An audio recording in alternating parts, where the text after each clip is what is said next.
On it.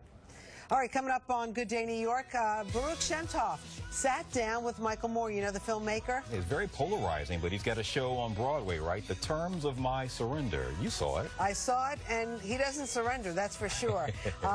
Baruch's talk coming up. Now, let's talk about something a little political here. Documentarian Michael Moore, he's never been afraid to share his viewpoint in films like Fahrenheit 9/11, Bowling for Columbine. Well, now he's bringing his opinions on President Trump to Broadway. It's a one-man show called Michael Moore on Broadway, The Terms of My Surrender.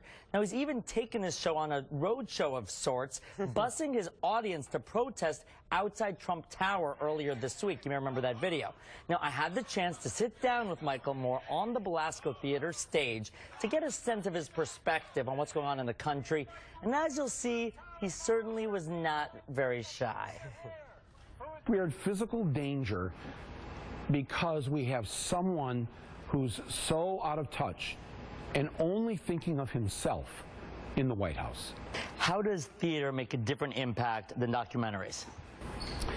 That's a great question, because I have witnessed the difference immediately.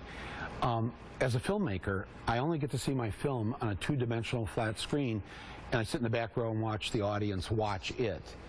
Here, I'm present every night with the audience, and the energy that I absorb from this crowd and what I give them and the kind of conversation that we have is so profound.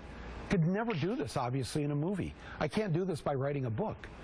This is the most fun I have had in a long time, and I'm a little guilty saying that because we are living in a desperate time.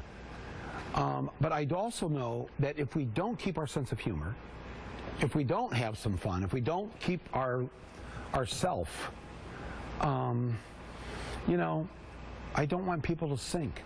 I don't want people to sink into their despair. Now, Moore says the show is part entertainment, part rallying cry to become involved in democracy. I know you agree with that assessment, Rosanna, based on, you know, your experience at the show. Look, if you'd like to see it, regardless of your political affiliation, it's running through October 22nd. Tickets are still available. And he did say that he has this special connection, but he's also working on a film called Fahrenheit 11/9, which is the date that Donald Trump secured the presidency. Well, you know, it was kind of interesting. It's all talk. I mean, it's two hours, no intermission.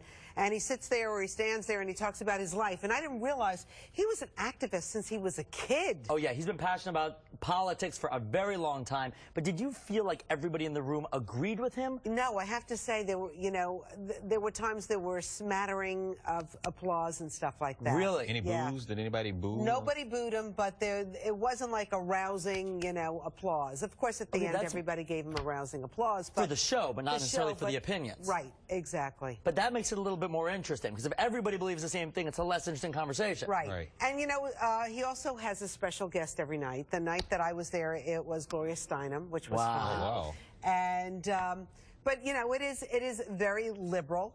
And it is like a rallying cry that people can make a difference in their life. And, of course, it's, you know, left-leaning. But you want to know something, you know, speaking of the guests, he said that they don't rehearse, and he gave me a little preview. He said he heard Madonna might be coming. What?